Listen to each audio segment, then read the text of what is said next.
días, querida iglesia, qué rico verlos, así sea por este medio. Yo no a ustedes, pero ustedes a mí sí. Quería enviarles un saludito muy especial, espero que todos se encuentren muy bien, cuidándose en casita, juiciosos. Bueno, aquí estamos dándoles un pequeño saludito y orándole al Señor para que nos podamos reunir nuevamente como iglesia. Muy buenos días, hermanos.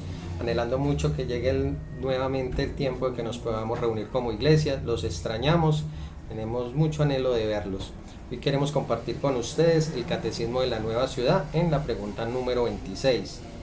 ¿Qué más redime Cristo con su muerte? La muerte de Cristo es el comienzo de la redención y la renovación de cada parte de la creación caída. A medida que Él dirige poderosamente todas las cosas por su propia gloria para el bien de la creación. Colosenses 1:19-20. Porque a Dios le ha agradado habitar en Él con toda su plenitud y, por medio de Él, reconciliar consigo todas las cosas, tanto las que están en la tierra como las que están en el cielo, haciendo la paz mediante la sangre que derramó en la cruz. Bueno, comentario Vermont-Pierre. Se han tomado muchas fotos del Gran Cañón, pero ninguna de ellas puede realmente hacerle justicia. El Gran Cañón es una de esas cosas que debes experimentar en persona. Puedes observarlo en el rostro de las personas que se acercan al borde de uno de los precipicios y contemplan el cañón por primera vez. No pueden evitar ser sorprendidos por su inmensidad y belleza única. Realmente es un paisaje asombroso. Sin embargo, aún estando allí, contemplando el cañón desde arriba, no tendrás una experiencia completa del lugar. Es cuando desciendes a las partes internas del cañón que comienzas a ver que es más grande y profundo, más glorioso de lo que inicialmente pensabas. La perspectiva del cañón desde el borde de un precipicio es solo el comienzo de la perspectiva más amplia que experimentarás una vez que estés dentro del mismo. Así es con el Evangelio. Al acercarnos por primera vez al Evangelio, contemplamos un paisaje asombroso, la salvación de los pecadores. Más específicamente, que Dios a través de Jesucristo ha actuado con gracia para salvar a su pueblo pecador. Este pueblo es redimido del pecado y es hecho nueva criatura, siendo adoptado para siempre en la familia de Dios. Es un mensaje asombroso, hermoso e increíble, y al mismo tiempo es solo el comienzo de la obra salvadora, redentora y renovadora de Dios. Al adelantarnos más en el Evangelio, emerge una imagen aún más completa y gloriosa. Vemos que la salvación de los pecadores fue diseñada para abrirse a una salvación de toda la creación, que es mucho más profunda y amplia. La salvación de los pecadores está en el centro del Evangelio, es la fuente del mismo, y de esta fuente fluye un río poderoso, uno lleno de poder redentor y sanador para cada centímetro cuadrado del cosmos. ¿Cómo es esto posible? Mediante la sangre que derramó en la cruz. Colosenses 1:20. La creación estaba en esclavitud debido a la caída del hombre. Estaba encerrada tras las puertas del infierno. Pero entonces Dios se acercó a nosotros y, utilizando la cruz de Jesucristo, derribó esas puertas. A través de la gracia de Dios, un pueblo es liberado y sin duda toda la creación con él. Ahora pertenecen al reino del Hijo, un lugar de redención y renovación totales. Todo esto tiene dos implicaciones para nosotros. Primero, nos da esperanza para el futuro. Vemos evidencias de la caída en todo nuestro alrededor, como sistemas sociales injustos, un declive moral en nuestras culturas y terribles sufrimientos y muertes. El mensaje del Evangelio es su forma más completa. Nos dice que no debemos perder la esperanza, sino que debemos tener la certeza de que un día todas las cosas serán reemplazadas con paz y armonía, con la salud de las naciones. ¿Sigues? Esta esperanza, sin embargo, está mezclada con una advertencia, pues la creación incluye a muchos que aún se oponen a Dios, que continúan rechazando su gobierno y a aquel a quien envió como rey, a Jesús, la obra redentora. Del Evangelio significa que todas las cosas, incluidas aquellas que se oponen al Señor, serán sanadas. La pregunta que toda persona enfrenta, si se experimentara la obra redentora con gozo o con un doloroso crujir de dientes, nos motiva en el presente. La creación nos motiva en el presente.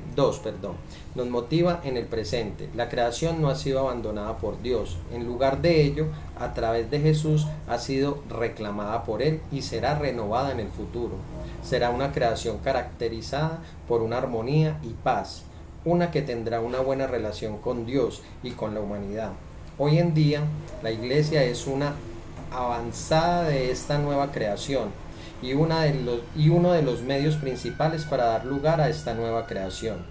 Esto significa que la Iglesia no está compuesta de observadores positivos en el mundo. Tampoco se trata de un grupo de pasajeros que está en el peligro, esperando ser rescatados de la creación caída.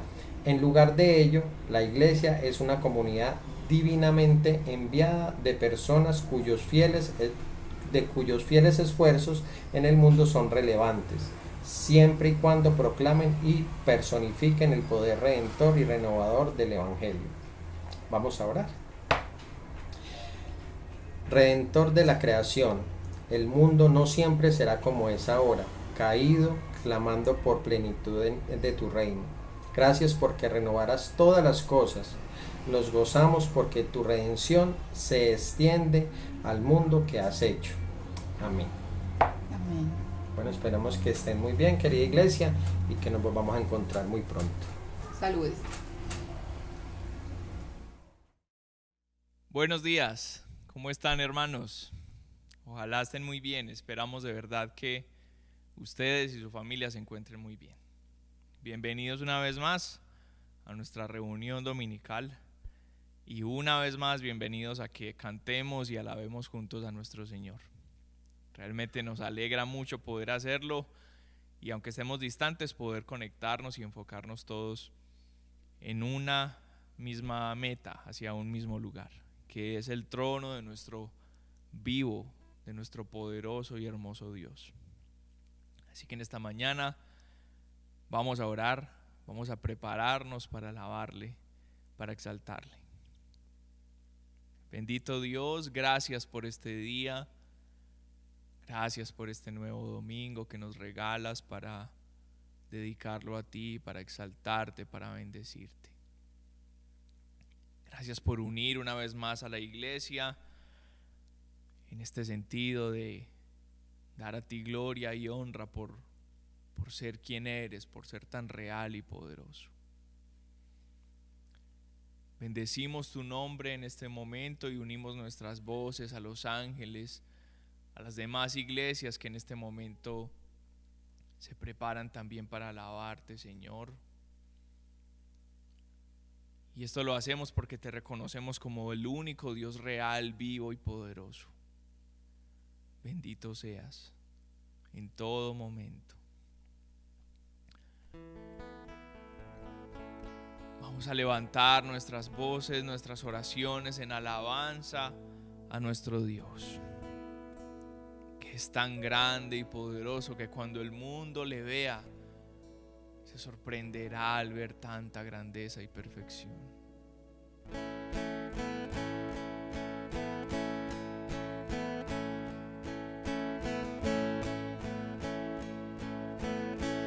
Cantemos el resplandor.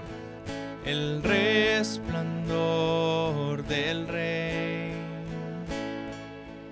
vestido en majestad, la tierra alegre está, la tierra alegre está, se cubre de esplendor,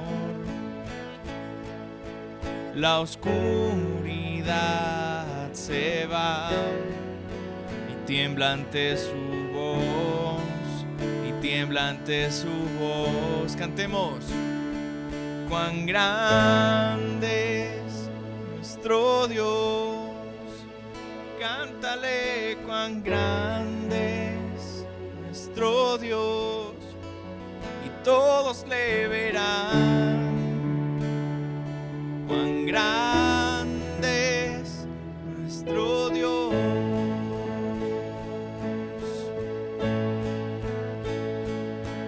De siglo en siglo Él está, el tiempo está en Él, es el principio y fin, es el principio y fin, la Trinidad en Dios, el Padre, Hijo, Espíritu, Cordero y el León, Cordero y el León. Cuán grande es nuestro Dios, cántale, cuán grande es nuestro Dios, y todos le verán. Cuán grande es nuestro Dios. Cantemos, nombre altísimo, nombre altísimo, eres digno del honor, mi corazón cantará, cuán grande es nuestro Dios,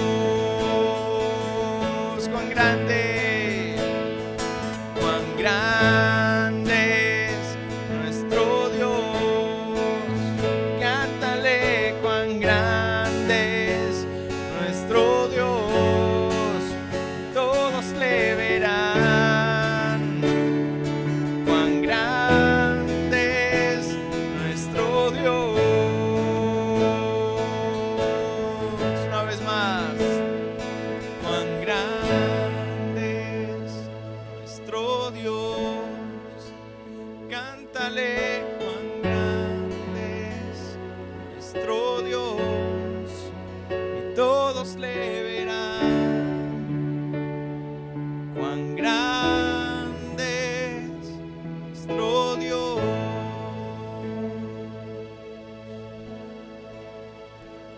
Qué grande eres, Padre. Qué grande y poderoso eres. Tan soberano, tan sabio. Nos sorprendemos al ver tu grandeza y tu santidad. Bendito seas en todo momento. Alabado seas, Señor, por tu iglesia. En el nombre de Jesús, a ti levantamos alabanza, gloria y honra en este momento, Señor.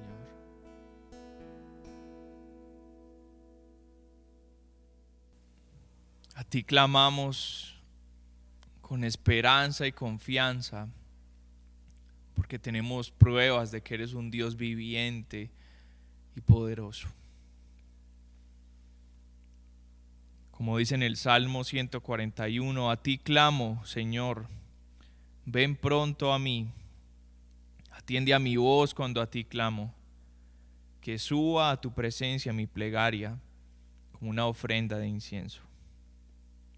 Que hacia ti se eleven mis manos como un sacrificio vespertino. Que hacia ti se eleve nuestra alabanza, Señor, en esta mañana. Que hacia ti se eleven nuestras plegarias. A ti clamamos porque no hay un bien mayor que el hecho de tenerte a ti con nosotros.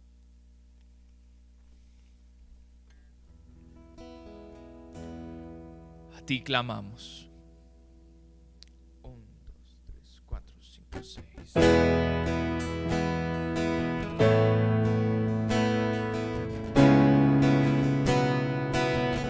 Cantemos, clamo. Clamo a ti, con tu mano de gracia sáname, débil soy, necesito tu amor, rescátame, oh Dios, Señor, mi fuerte roca, rescátame, Señor. Espero en ti, tus promesas nunca fallan, y es mi deseo seguirte a ti por siempre, porque eres mi bien, eres mi bien, eres mi bien para mí, porque eres mi bien, eres mi bien, eres mi bien para mí. Clamo a ti, con tu mano de gracia sáname, débil soy, necesito tu amor, rescátame, oh Dios, Señor, mi fuerte roca, rescátame, Señor, espero en ti, tus promesas nunca fallan, y es mi deseo seguirte a ti por siempre, porque eres mi bien, eres mi bien, eres mi bien para mí, porque eres mi bien, eres mi bien, eres mi bien para mí, porque eres mi bien, eres mi bien, eres mi bien para mí, tú eres mi bien, eres mi bien, Señor, eres mi bien para mí.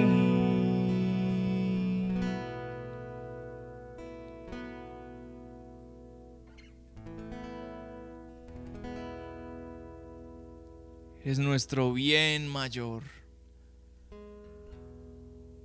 Por eso no clamamos a otras cosas, por eso no clamamos a alguien aquí en la tierra, sino que por eso clamamos a ti, por eso esperamos en ti, porque tus promesas nunca fallan, porque la promesa de vida eterna que recibimos en Cristo se está cumpliendo y se cumplirá de manera perfecta. Porque las promesas de tu bienestar y de tu sustento hacia tu pueblo fueron reales, son reales y serán reales siempre. Exaltado seas, nuestro bien mayor, nuestro todo.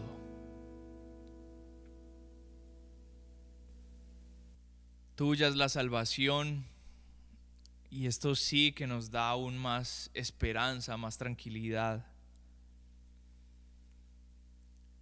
Y es que nuestros esfuerzos, aunque para muchos aquí en la tierra puedan ser valiosos, no valen lo suficiente como para salvarnos. Y aunque tú nos transformas y nos llevas a hacer obras de gracia, obras de misericordia, de bondad, lo que realmente tiene valor es que Jesús es nuestra esperanza, nuestro Salvador, y que nada ni nadie puede cambiar eso.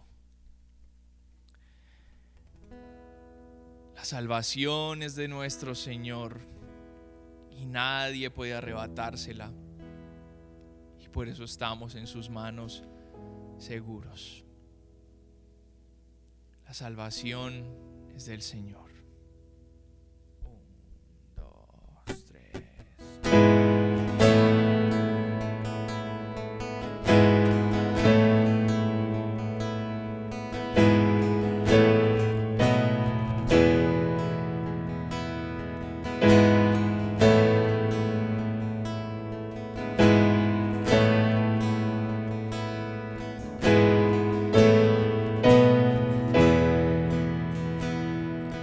Aunque el mal se levante contra mí, no temeré, no temeré.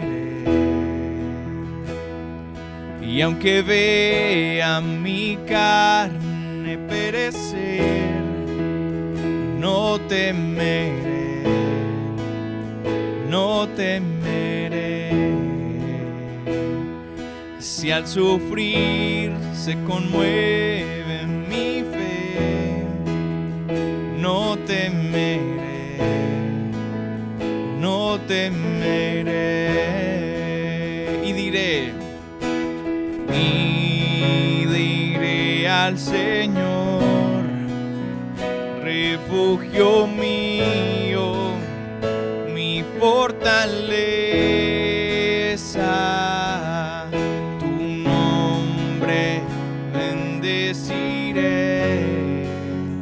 Y en todo tiempo en ti confiaré. Escudo alrededor de mí, no temerá mi corazón. La salvación es del Señor. Mi vida escondida está en Cristo por la eternidad. La salvación es del Señor.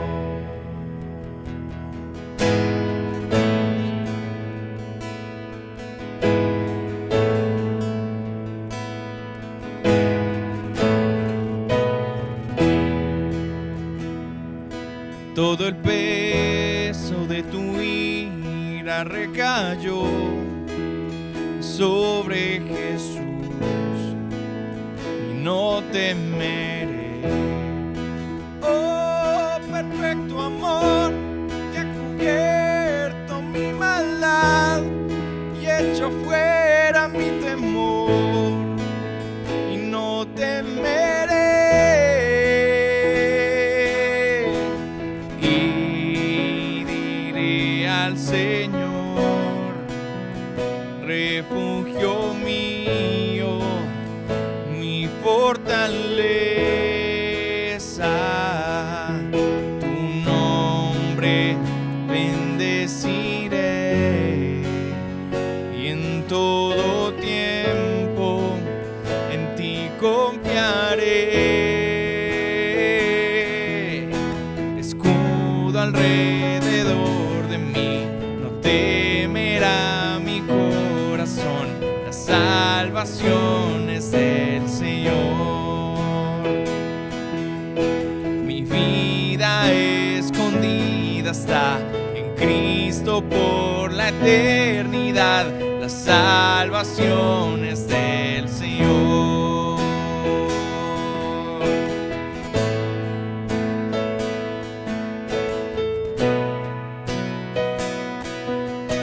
La salvación es del Señor. Oh, oh,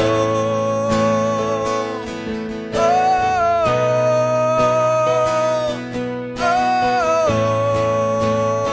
oh, mi alma espera.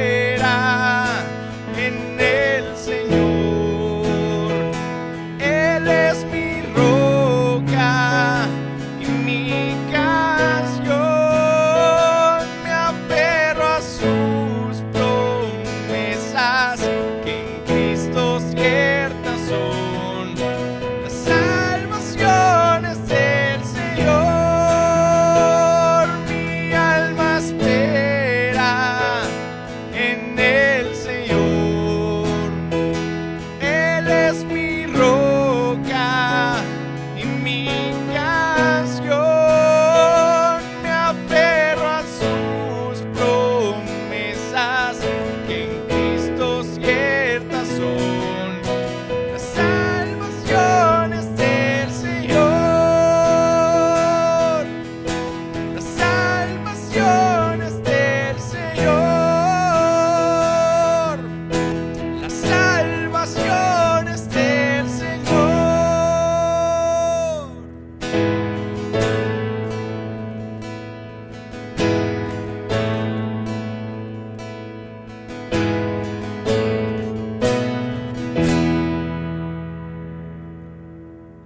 Tuya es la salvación, amado Señor.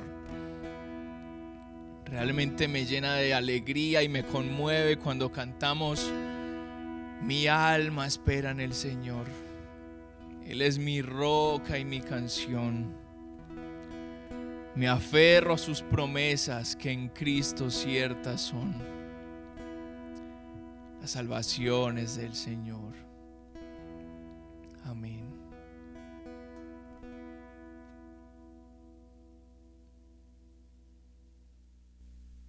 Me lleno de alegría, hermano, cuando alabo al Señor con canciones como esta, y espero que tú igual, que tu espíritu se vivifique, que despiertes, que te animes al ver cómo nuestra esperanza descansa en su gracia, en su bondad, al ver cómo el pecado nos tenía cautivos en el pasado y hoy por su amor, por su poder, podemos cantar que hay libertad en su nombre.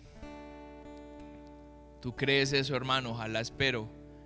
De verdad ruego al Señor que tú puedas creer eso.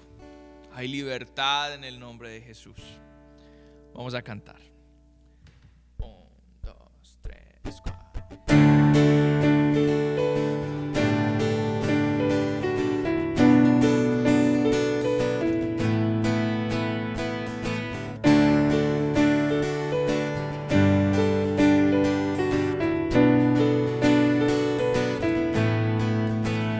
Las cadenas de la muerte me quitó.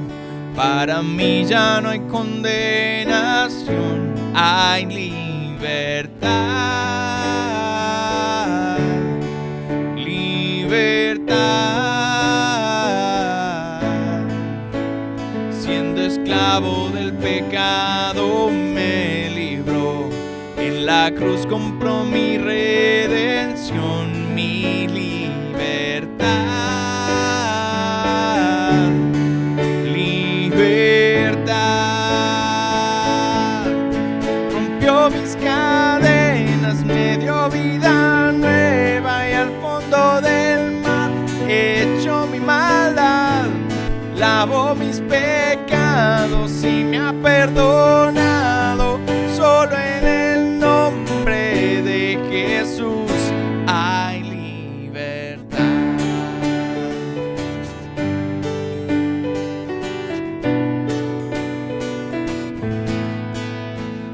Yo proclamo al que en la cruz por mí murió y cambió mi duro corazón por libertad.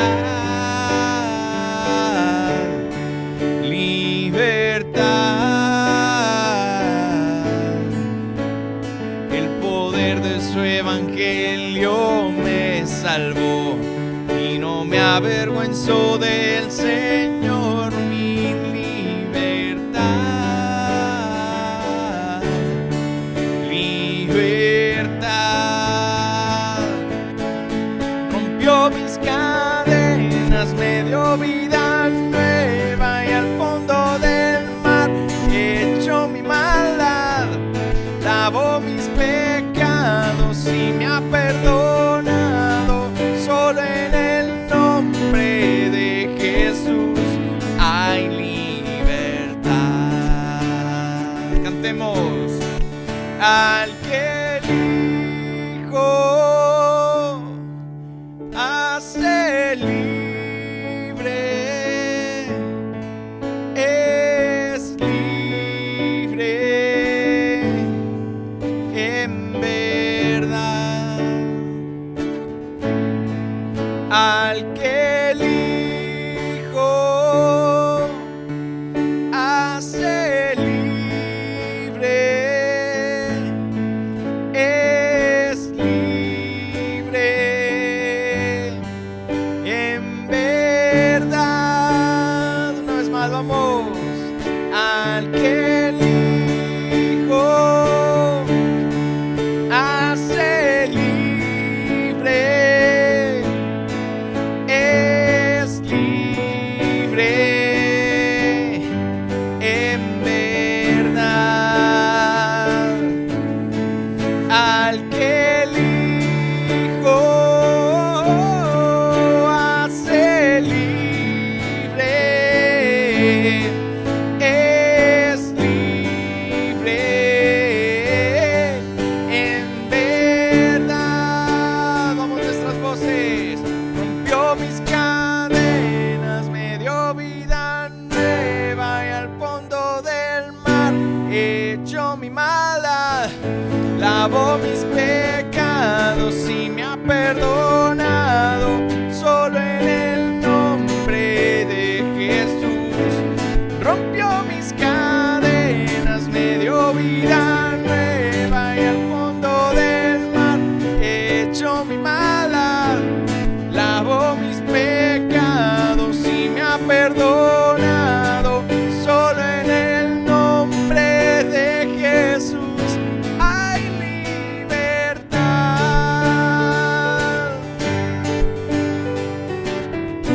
Digámoslo fuerte. Hay libertad.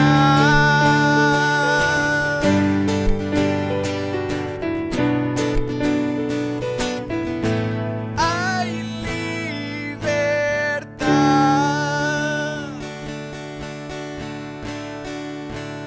Hay libertad en tu nombre, Señor. Gracias por entregarte, Jesús, en tal totalidad. Gracias por entregarte completamente por nosotros, vencer a la muerte, cautivarnos con tu gracia, transformarnos con tu evangelio. Eso sí que son regalos, eso sí que es bondad de tu parte. Te agradecemos porque todo lo que tenemos, todo lo que somos, ha venido de tu divinidad, de tu bondad. Gracias por darnos tanto. Gracias, Jesús. Amén.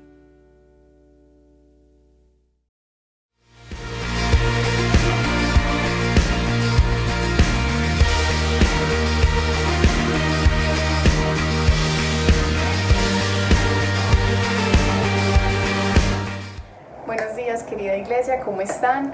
Les mando un abrazo a todos, aún en medio de la distancia que se sigue prolongando, pero bueno, me alegra al menos poderlos saludar por este medio.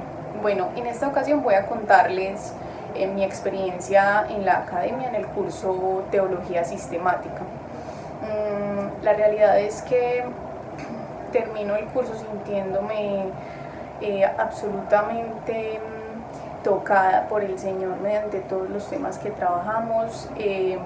No voy a mentir, también me sentí en muchos momentos confrontada con mi propio pecado. Conocer un poco más lo que el Señor nos ha revelado de su grandeza hace que claro, nosotros veamos nuestra limitación y por ende también no solo eso, sino nuestro pecado. Este curso me pareció muy especial porque yo creo que apunta de manera directa a esos temas que como creemos que manejamos no advertimos, que hay errores que se empiezan como a inmiscuir en nuestra teología, y creo que es muy importante este ejercicio de ir puntualmente a la palabra en temas que son incluso controversiales, o en aspectos pues controversiales, pero poder ver qué es lo que está revelado en la palabra. Nosotros aprendimos acerca de diferentes doctrinas, la doctrina de las Escrituras, la doctrina de Dios, la doctrina del hombre, la doctrina del Espíritu Santo. Entonces, no sé si ahí se les ocurre más o menos una idea de cómo podría haber sido, pero bueno, les cuento que aunque fueron temas gruesos, fueron muy enriquecedores. Yo creo que de manera especial el Señor me reveló mediante este curso su belleza porque Él no es así cuadriculadito como a veces nosotros queremos comprenderlo, la misma palabra, y cuando vamos a profundizar un poco en un tema vemos que la palabra es abundante en revelación acerca del Señor. Y bueno, yo creo que esa es una forma en que el Señor nos alienta cuando nos permite, por ejemplo, como a mí mediante este curso, ver que lo puedo conocer más en lo que está revelado, que hay cosas en las que definitivamente no es necesario que yo centre mi atención, también como estableciendo los límites que Él en su soberanía ha puesto, pero que eso pueda, por la gracia de Él precisamente, asombrarnos, producir asombro en nuestro corazón. Entonces, bueno, les cuento que esa fue mi experiencia. Creo que este curso es especialmente útil, no solamente porque nos permite claridad acerca de las verdades de la palabra, sino que también nos permite tener claridad acerca de la verdad revelada, y eso nos da una mayor soltura para compartir con los otros, porque, pues en especial con los no creyentes, porque tenemos claros, digamos, los límites que el Señor ha establecido en lo que ha decidido revelarnos. Entonces los animo a que cuando vuelva a salir este curso lo tomen sin pensarlo dos veces. La realidad es que por la gracia del Señor yo creo que sería un espacio muy muy especial. Entonces, bueno, me despido, hermanos, que estén muy bien el resto de tarde, y bueno, les mando un abrazo nuevamente. Chao.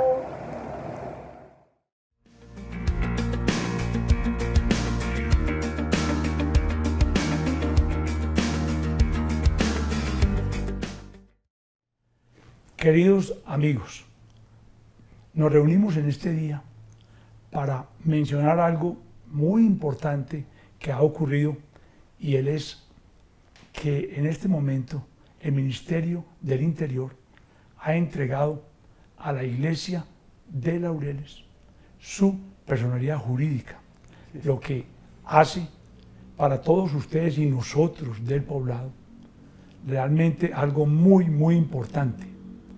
Nosotros, como igualmente partícipes del comité para la Iglesia del Poblado, y ustedes también, queremos hacerles partícipes de toda esta situación que estamos viviendo, porque realmente para nosotros es algo maravilloso.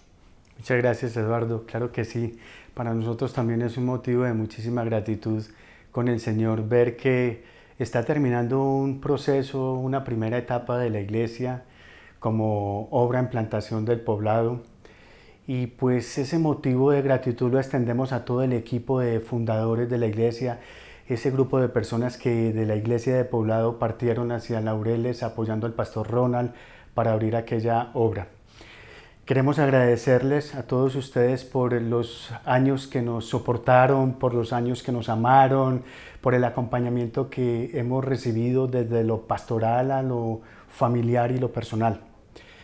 Es un gozo, es un desafío enorme al que nos estamos enfrentando, traerá sus respectivos retos, y por eso aprovecho esta ocasión en compañía de Eduardo para animar a toda la comunidad de Laureles, quienes nos han acompañado a este momento, pues animarles a que necesitamos reforzar esfuerzos.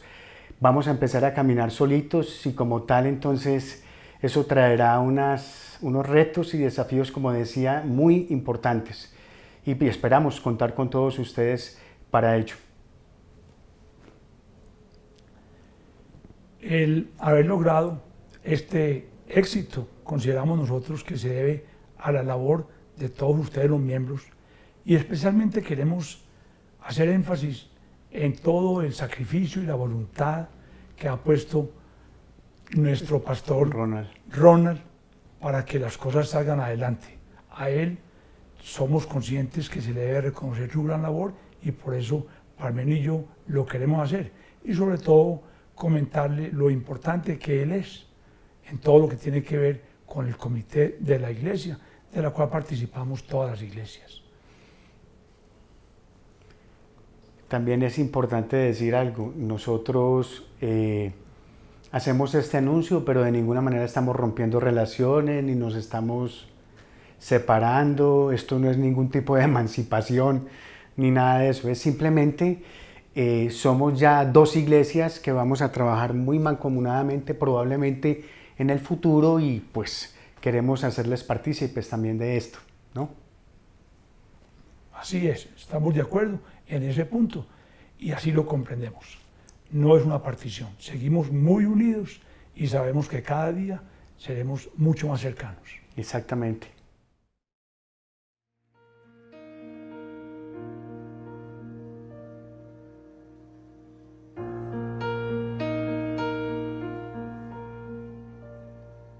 Prepara, oh Dios, mi corazón para recibir. Rompe el duro suelo en mí, ayúdame a creer. Tu palabra siembra en mí su fruto.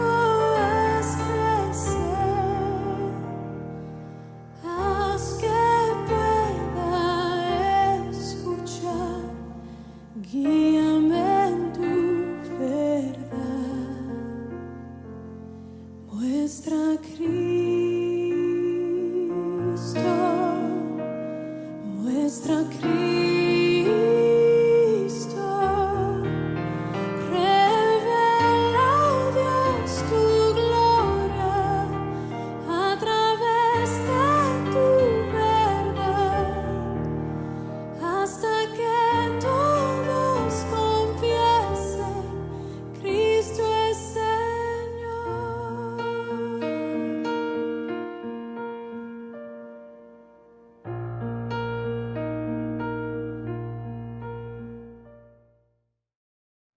Un saludo cordial, una bendición especial del Señor. Siempre recuerdo cuando iba a predicar a Laureles, recuerdo de su amor, recuerdo la manera como ustedes cantan y de esta manera es tan extraña, pero es la forma como nos conectamos con ustedes en esta época y bueno, es un tiempo de prueba, es un tiempo de disciplina para algunos, es un tiempo de encierro para otros, es un aprendizaje esta pandemia. Así que buenos días para todos y que el Señor les bendiga muy especialmente en esta mañana donde nos reencontramos con la predicación y nos reencontramos como iglesia para celebrar al Señor y su palabra. Permítanme leerles los primeros versos de la carta de Santiago, el primer capítulo.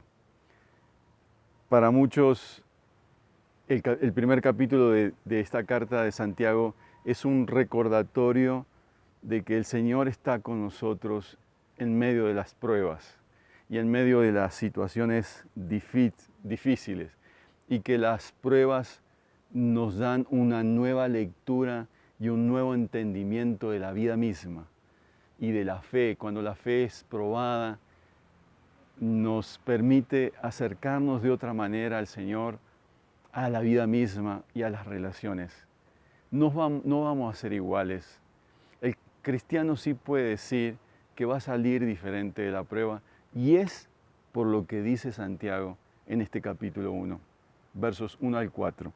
Dice la palabra del Señor: Santiago, siervo de Dios y del Señor Jesucristo, a las 12 tribus que se hallan dispersas por el mundo, saludos.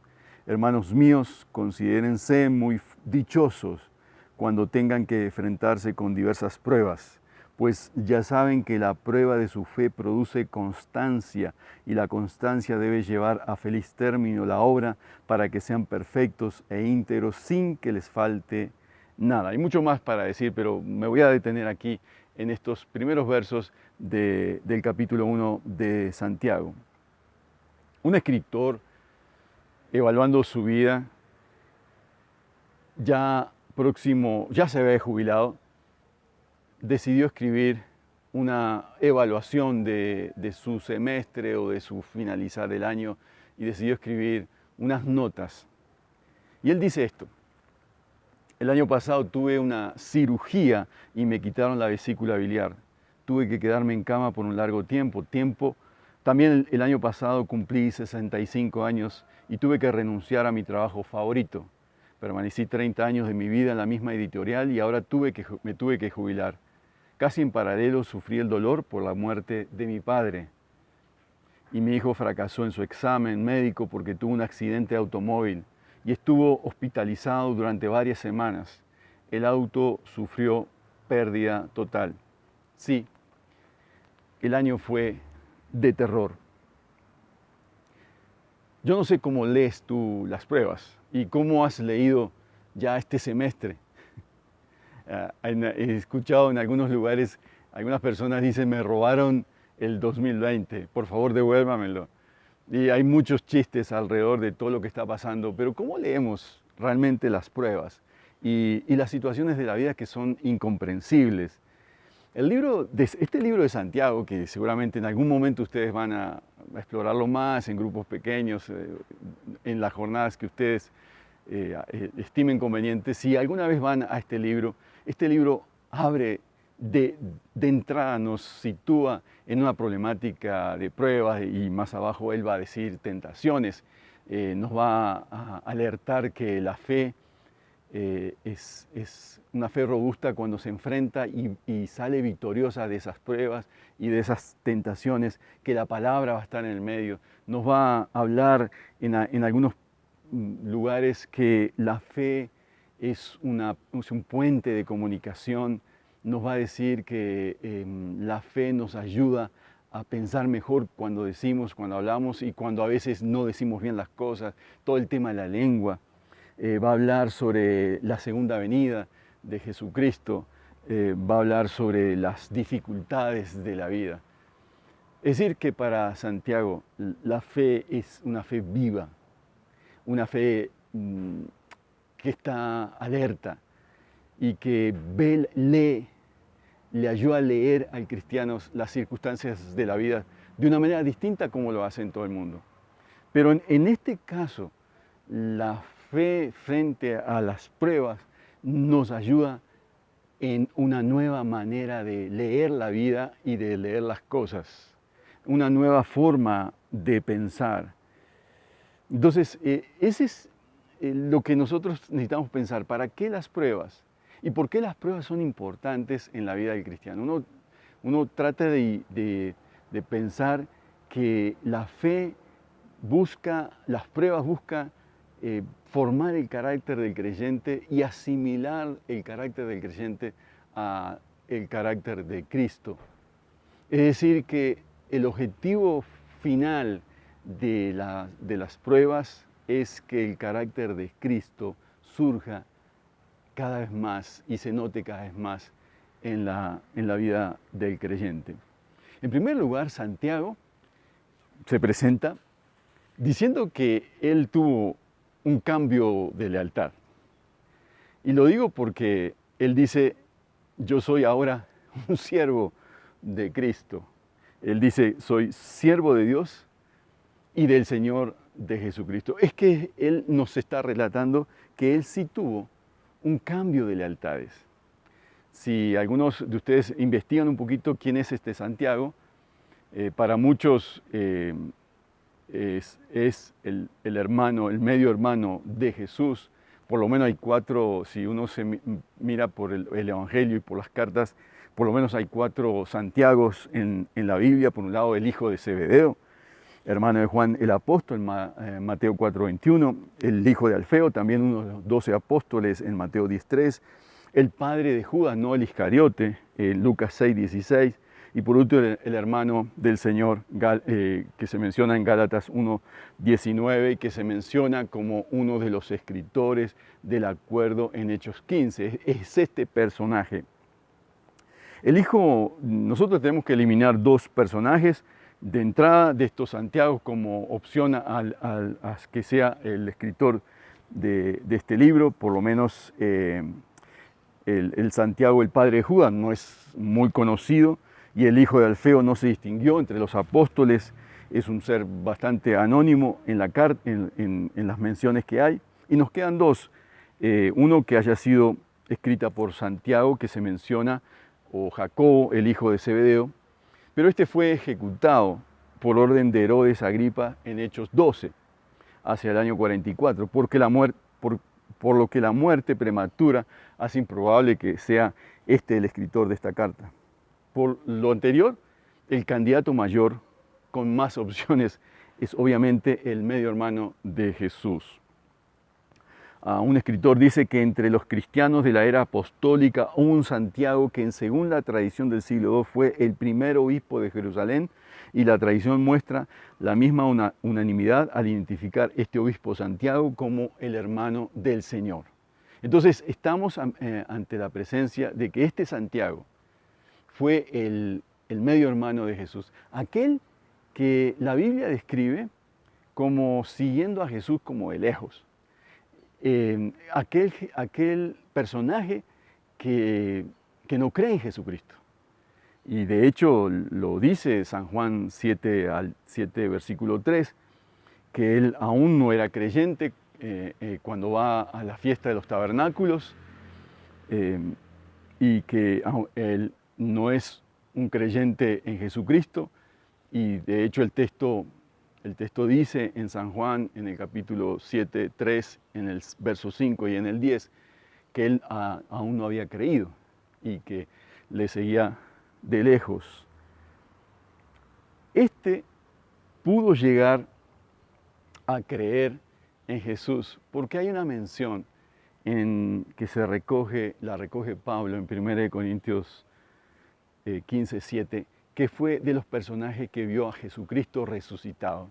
Y seguramente esa experiencia de ver a Jesucristo resucitado lo llevó en una hipótesis que puede ser muy bien probada, que lo llevó a un reencuentro con su hermano y a una reformulación de su vida, de quién es Jesús y quién es Jesús para él. De alguna forma es un hombre muy familiarizado con todos los temas de las leyes judías, y es el escritor y el orador de San Juan 15, del 13 al 21. Es un hombre, si ustedes pueden ver la carta, es un hombre muy familiarizado con los dichos del Sermón del Monte. Parece que los dichos del Sermón del Monte le fueron comunicados a este hombre, y hay una conexión, hay estudios que dicen que esta carta de Santiago tiene mucha relación con el Sermón del Monte y con aspectos del Antiguo Testamento. Con todo lo anterior, con todo lo que hemos dicho, lo más llamativo, y con todos estos antecedentes, este hombre no se presenta como el medio hermano de Jesús. No tiene necesidad de presentarse así. No tiene la necesidad de llamar a una autoridad y decir que tiene méritos suficientes para escribir esta carta. Él ya tiene esa autoridad. Y la autoridad que tiene Santiago para hablar a los hermanos en la dispersión, en el mundo romano, en el imperio romano, es la autoridad que tiene un siervo de Dios, un hombre que ha cambiado lealtades y que se ha rendido a la única lealtad que en la vida vale la pena, que es la lealtad a Jesucristo como su Señor y Salvador. Entonces Él se presenta así. Él es el hombre que ha tenido un encuentro con el Cristo resucitado, que ha experimentado un cambio de lealtades, que no necesita reclamar respeto porque Él vive como un siervo de Dios. Por eso Él tiene la autoridad para hablarle a esas 12 tribus que están dispersas. A tribus que, por lo que va a decir la carta después, son tribus, son gente de carne y hueso en ambientes así, muy agreste, en el mundo romano, greco-romano, en comunidades rurales, en ambientes naturales, a personas que están sufriendo por su fe, a personas que están describiéndose como personas que necesitan cambiar su manera de pensar porque están siendo tentados a adorar al César en vez de adorar a Jesús. Entonces, para este escritor, presentarse así como siervo de Dios es decirle a la gente: vivan sus vidas ajustadas a la autoridad, a la única autoridad que existe, que es la autoridad de Jesús. Porque eso describe que tú dependes del Señor en todo. Porque cuando nosotros decimos, hermanos, que en medio de la pandemia nosotros estamos viviendo, dependiendo del Dios Altísimo, lo que le estamos diciendo al mundo es que no necesitamos nada y solo lo que necesitamos es la presencia de Jesucristo en nuestra manera de pensar y en nuestra manera de vivir. Es decir, que nosotros estamos pensando que nuestra manera de vivir es una manera que refleja que dependemos del Señor Jesucristo y se dirige a este grupo de gente que en el imperio están sufriendo con situaciones muy difíciles, están sufriendo con injusticias sociales, aún están viviendo injusticias sociales de sus propios hermanos, porque hay un capítulo que en esta carta se dirige a los ricos que están oprimiendo a los más pobres, a comunidades más pobres. Son esos cristianos que están espiritualmente bajos de nota, que están viviendo todo tipo de injusticias. Son los cristianos que tienen aflicciones físicas, son cristianos que tienen un concepto flojo de la fe, rudimentario, superficial. Son esos cristianos que sus vidas no impactan lo que hacen. Su fe no impacta, no hay obras, no hay cosas concretas, la fe no se realiza fuera de la casa, solo la fe es reducida a un espacio de la casa y no a la sociedad. Son a esos cristianos que el apóstol Santiago le está hablando. Son a estos que se quieren salir de la fe y quieren vivir otra manera de ser cristianos. Son a estos que se dirige en este momento Santiago, al empezar la carta. ¿Te sientes identificado con este auditorio y con esta realidad que describí brevemente? Por eso, hermanos, para no claudicar en tiempos de prueba, es urgente revisar cómo está mi lealtad hacia Cristo. Si te describes ante los demás como un siervo de Jesucristo que está dispuesto a ajustar toda la vida a la realidad del señorío de Cristo. En segundo lugar, esta fe que es expuesta y que es probada, es una fe que nos invita a un cambio en la manera de pensar. Hermanos míos, dice en el verso 2, considérense muy dichosos cuando tengan que enfrentar la prueba.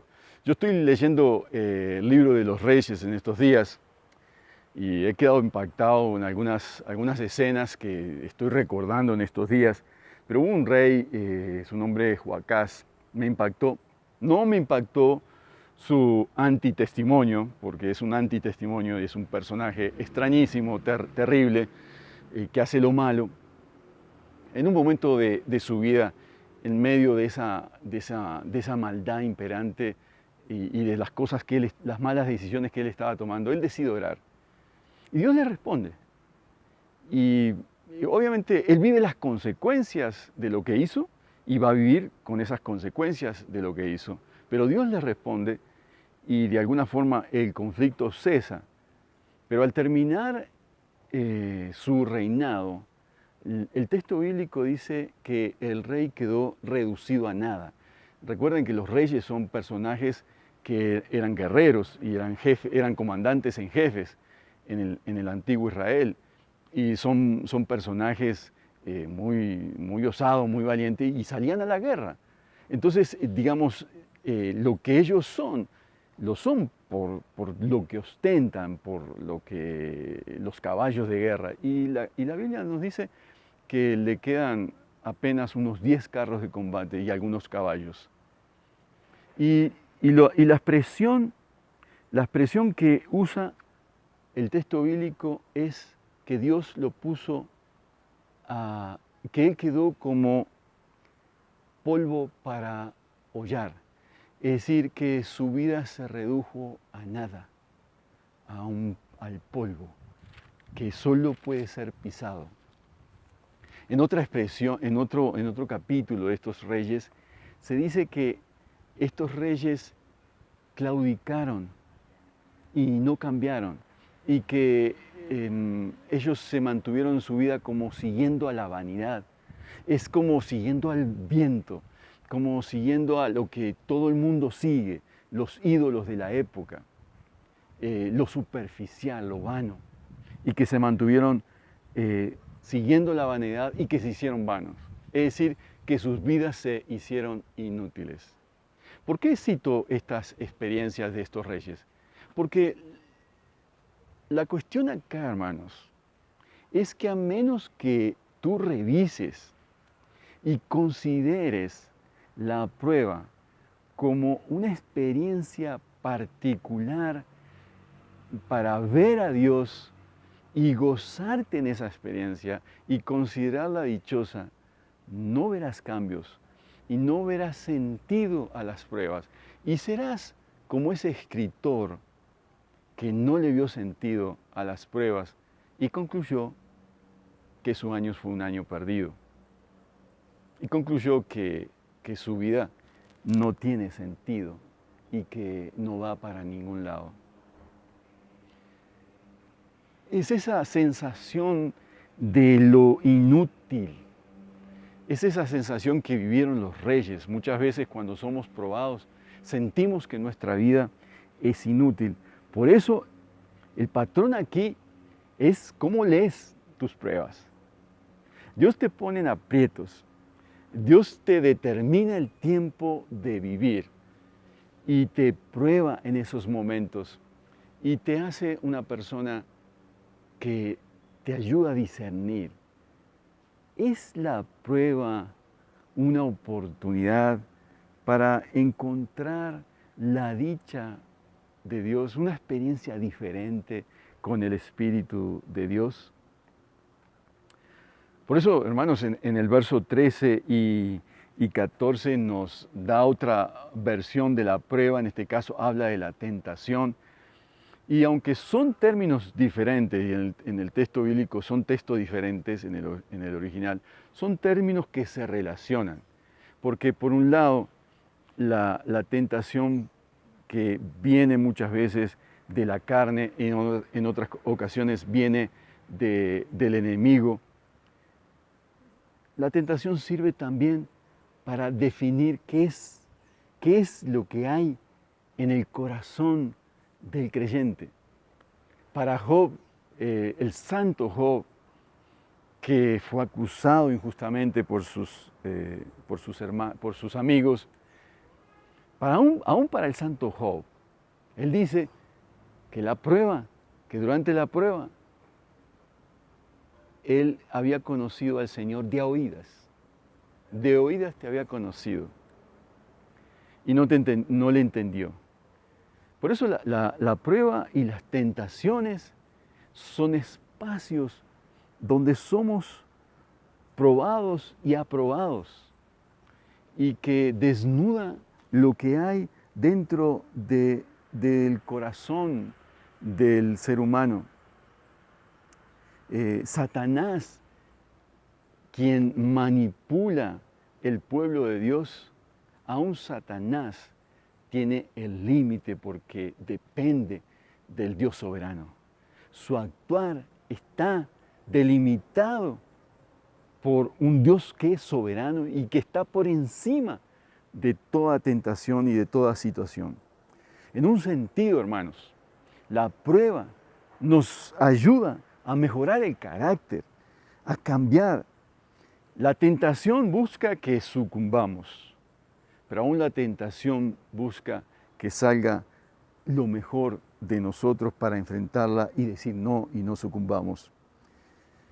El verdadero creyente va a usar la tentación y los momentos donde es atribulado y donde siente la presión de la vida para venir al Señor, sea arrepentido, sea por la necesidad del momento, sea porque esté a punto de sucumbir o sea porque ha sucumbido. El verdadero creyente va a venir al Señor y su corazón va a ser purificado como el metal en el crisol. Por eso, hermanos, prueba y tentación, aunque no son lo mismo, están íntimamente relacionadas. Y tarde que temprano, sea la prueba, sea la tentación, va a purificar el carácter del Señor. Por eso, la invitación de Santiago es a pensar, es a reflexionar la fe. Y es a reflexionar la prueba, la función de la prueba. Entonces, a considerar, la manera es que lo dice, consideren esta oportunidad, este periodo de tiempo, esta enfermedad, este virus, esta pandemia, esta situación y todos los colaterales que tiene esta situación como un momento muy especial de la gracia de Dios. Y considérense muy dichosos, porque este es el momento para revisar la vida, para actualizar la fe y para experimentar algo diferente. Es la experiencia del Evangelio. En últimas, hermanos, necesito mirar que el proceso y el fin último de la prueba están relacionados. Y por eso el proceso lo dice muy claro Santiago aquí, que la fe, pues ya saben que la prueba de su fe produce constancia. Es tan importante el sentido que nos da aquí Santiago de la fe, que produce constancia, que produce algo diferente, que produce un resultado diferente, que la vivencia del proceso y el fin están íntimamente relacionados. En el interín, ya saben que la prueba va a producir una constancia. El libro de Eclesiastés nos dice que mejor es el fin del negocio que el principio, es decir, los finales son mejores, de acuerdo a este escritor. Aún él dice que en el verso 2 del capítulo 7, de ese capítulo 7, va a decir que mejor es ir a la casa del luto que a la casa de banquete, porque aquello es el fin de todos los hombres y el que vive lo pondrá en su corazón. Esta prueba, hermanos, que nosotros estamos viviendo es una donde la muerte es anunciada, donde la muerte es estandarizada, donde todos los días se cuentan los muertos como nunca antes. Nos debe de servir, hermanos, a revisar nuestra vida y pensar que podemos estar en esas estadísticas, de manera tal que al mirar los ataúdes en estos días que hemos visto en la televisión y que quizás ya son paisaje para nosotros, siguen siendo poderosos sermones donde la fe es probada, hermanos. Poderosos sermones para revisar la vida y ajustar y hacer cambios en nuestra vida. Por eso, la constancia o la paciencia es lo importante en esta época y nos pone en perspectiva de las cosas. Ya no serán los tesoros lo importante, sino los tesoros en el cielo. Que podemos vivir sin ir a un centro comercial. Que podemos vivir días sin IVA. Que no necesitamos eso. Que la vida es más importante. Que hemos de cuidarnos y que hemos aprender a dominar los sentimientos, las emociones y traerlas bajo el dominio de Jesús. Y tú me dirás, pero Raúl, ya son 90 días, sí, son 90 días de espera, para muchos es aún más. Pero es la espera que está haciendo efecto en el carácter. Un famoso predicador nos decía, dándonos un taller un día, que él le preguntó a otro predicador, ¿qué es lo más importante en un predicador ya maduro? Y él dice que es la prueba de la madurez cristiana, es que ha aprendido a renunciar, a reducir y a simplificar. Y que eso se puede aplicar a todos los aprendizajes de la vida. Tú aprendes algo y trae madurez a tu vida cuando has aprendido en medio de la espera y en medio a desarrollar esa constancia, y has aprendido a reducir, a renunciar y a simplificar. Por eso ese proceso, para que llegue a feliz término, dice Santiago, es que seamos perfectos e íntegros. Ese es el objetivo de la prueba, hermanos. El objetivo de la prueba y de esta prueba en la que estamos atravesando en estos días es madurar la fe, que seamos perfectos e íntegros y que aprendamos a reducirnos, que aprendamos a renunciar y que aprendamos a a simplificar. Quería decirles algo. Cuando el escritor al principio escribió esa evaluación tan negativa, estoy en este momento con mucho viento, espero que no se me caiga la cámara. El escritor al principio nos dijo esa experiencia de su evaluación, una experiencia muy triste, un año para olvidar.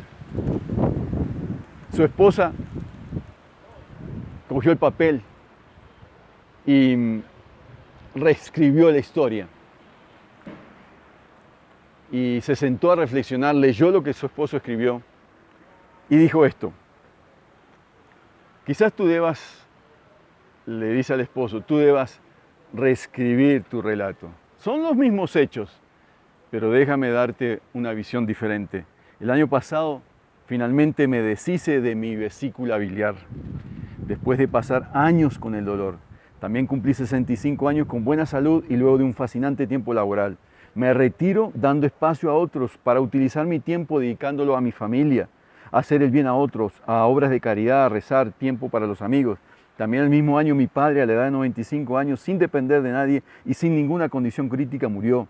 Se podrá encontrar con sus propios padres, amigos y tantos otros que le esperan en el cielo. Y el mismo año Dios bendijo a mi hijo con una nueva oportunidad de vida. Sufrió un gran accidente, pero providencialmente se salvó. Tuvo que estar en el hospital con un pronóstico grave, pero se recuperará. Y para terminar el texto, la señora dijo, sí, fue un año de una inmensa bendición de Dios. Si tú tuvieras que reescribir la historia de tu vida en esta época, necesitas reescribirla bajo el señorío de Jesucristo, dando lealtad a Jesucristo. Necesitas considerar las pruebas como una oportunidad que te da Dios para verlas como una gran oportunidad de cambio y de transformación del carácter.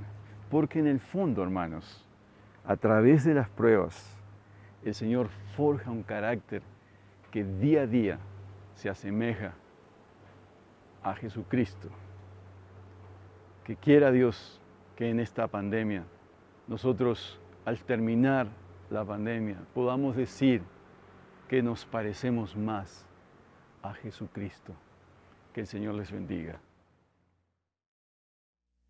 Hemos sido llenados de vida, hemos sido revitalizados, educados por la palabra de nuestro Dios.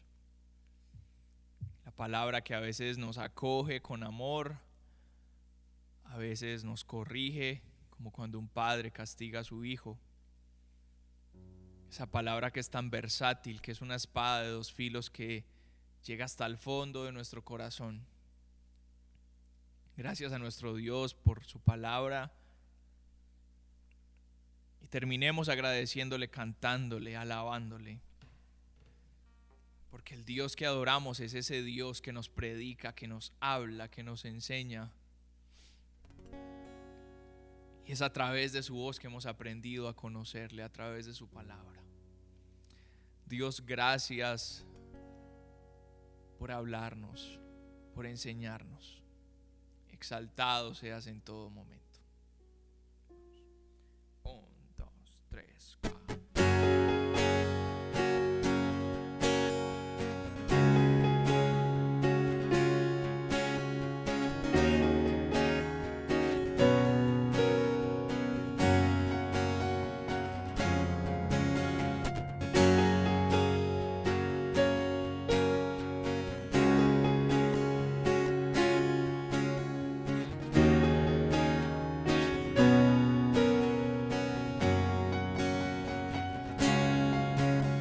Dios que hizo los cielos y la tierra con el poder de su palabra, reina con autoridad.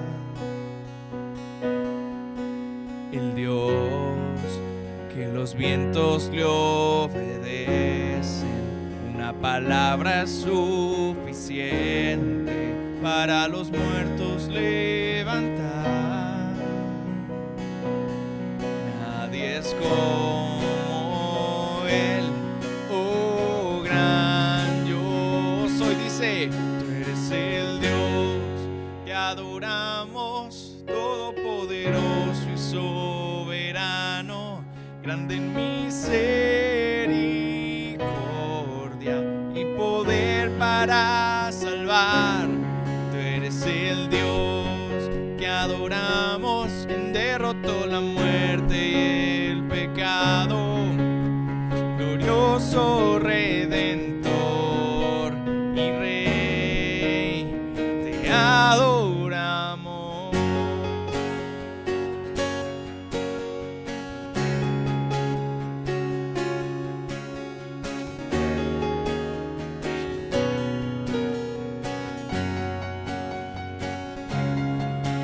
El Dios que descendió desde su trono para llevar sobre sus hombros nuestra culpa y transgresión. Jesús, exaltado sobre el trono, el Rey sobre todo nombre, solo en Él hay salvación. Nadie es como Él, oh gran yo soy. Tú eres el Dios que adoramos, todopoderoso y soberano, grande en misericordia y poder para salvar. Tú eres el Dios que adoramos, quien derrotó la muerte, el pecado, glorioso Redentor y Rey, te adoramos.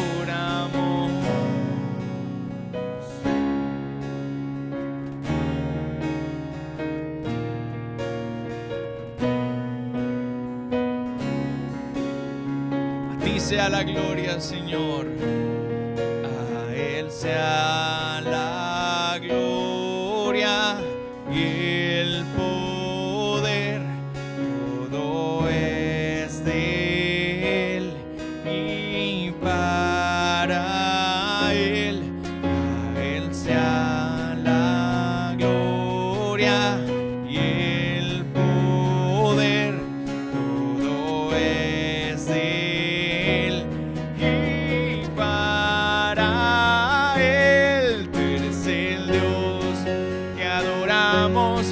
todopoderoso y soberano, grande en misericordia y poder para salvar. Tú eres el Dios, adoramos, quien derrotó la muerte, el pecado, glorioso, glorioso Redentor y Rey, te adoramos.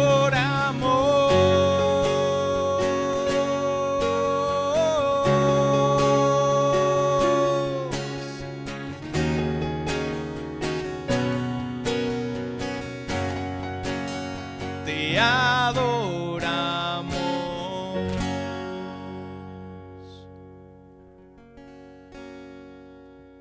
Te adoramos, Señor, glorioso Redentor y Rey. A ti te adoramos. Amén. Qué especial fue hoy haber meditado en el gozo del Señor en medio de los tiempos difíciles y recordar que el gozo del Señor es nuestra fortaleza, nuestro Señor. Y bien, tenemos algunos anuncios para esta semana.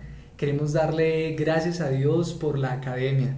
Hemos llegado al final de la academia y queremos darle gracias a Dios porque ha sido un espacio especial, ese espacio que tenemos como iglesia en donde miércoles tras miércoles nos encontrábamos y probablemente muchas de esas preguntas que surgían y probablemente muchas de ellas no tuvieron respuesta, sino que antes bien se levantaron más preguntas, pero damos gracias a Dios por este espacio de aprendizaje, de estudio de la palabra.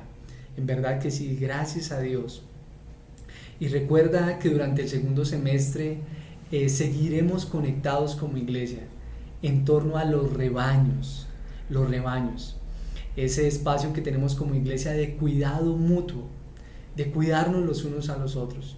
Estaremos contándoles acerca de los materiales que iremos a compartir en torno a los rebaños, así es de que estén pendientes porque se acerca esa temporada de rebaños en el segundo semestre para seguir conectados como iglesia. Y bien, queremos recordarle a los jóvenes, nos estaremos reuniendo también los sábados a las 6 de la tarde. Los jóvenes también tendremos un espacio para meditar en torno a la palabra los sábados a las 6 de la tarde. Iglesia, recuerda también que el martes a las 8 de la noche tenemos nuestro espacio de oración. Queremos animarte a que te unas a estos espacios en los que leemos y meditamos en torno a la palabra y compartimos nuestras peticiones de oración o motivos de gratitud. Así es que queremos animarte, únete a estos espacios de oración que tenemos como iglesia los martes a las 8 de la noche. Querida iglesia, que el Señor te bendiga y que disfrutes este día. Un abrazo a todos, Dios los bendiga. Chao, chao.